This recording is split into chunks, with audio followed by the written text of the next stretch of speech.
If you are a college basketball fan, you would be wise to check your schadenfreude at the door.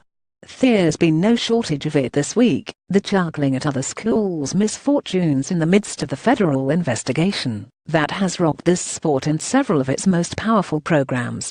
Because if this week you are reveling in the legal and athletic troubles of programs like the University of Louisville, which placed its Hall of Fame coach, Rick Pitino, on unpaid leave Wednesday in advance of his presumed firing once the 10-day waiting period written into his contract passes, next week the feds might be coming knocking on your school's door.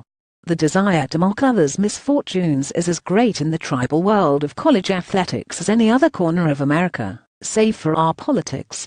Our visceral hatred of rival schools is one of the things that makes college sports so special.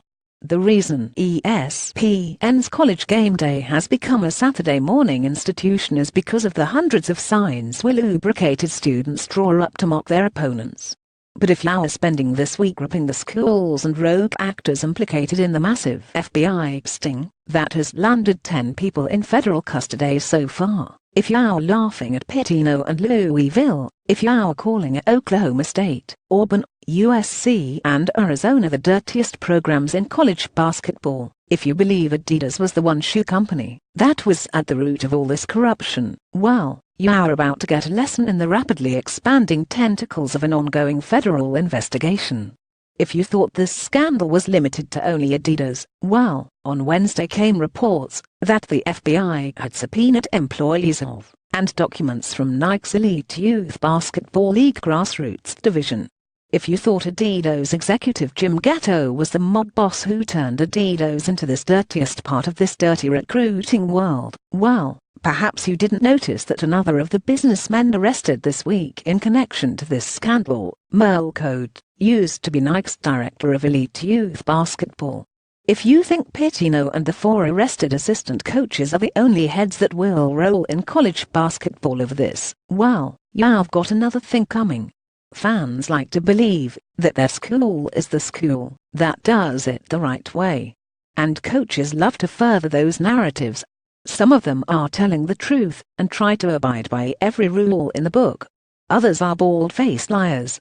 And you can't tell the difference between the good actors and the bad actors in this murky world of big-money amateur athletics.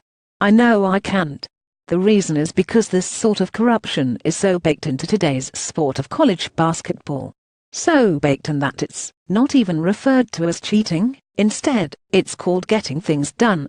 Elite recruits are routinely referred to as being Nike kids, or Under Armour kids or Adidas kids. The price of getting a recruit in the door is the price of doing business. On sports.com's Eye on College Basketball podcast, my colleague Gary Parrish spoke about this. Parrish and Matt Norlander always do great podcasts, but I couldn't recommend this week's highly enough. The role that shoe companies play in the recruitment of players, whether it's Adidas, Nike or Under Armour, has been so normalized within the sport that coaches don't even really consider it cheating. Parrish said, "Alas, it is. It's also illegal.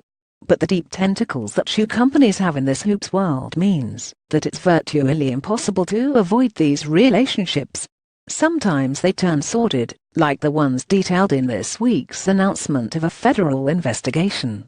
Sometimes they are above board. But the line between corruption and rule-abiding is blurred in a world where coaches make millions, while athletes play for free, where shoe companies pay millions for sponsorships, but business relationships with players are strictly against the rules. There are plenty of coaches who slept well on Tuesday night, knowing that they have always followed the rules to the letter of the law. There are plenty more who didn't sleep a wink, knowing that their name could easily be the next one linked to this scandal. This isn't about Pitino. It's not about a handful of assistant coaches who profited off their relationship with elite college athletes. It's not about one shoe company that allegedly paid recruits and their families handsomely to attend their preferred school. It's about a whole system that's set up to reward this sort of behavior. This week, you may feel absolutely certain that your school didn't participate. But I would recommend you do not celebrate now, because this scandal has the potential to spread its tentacles deeper into this sport than you would ever imagine.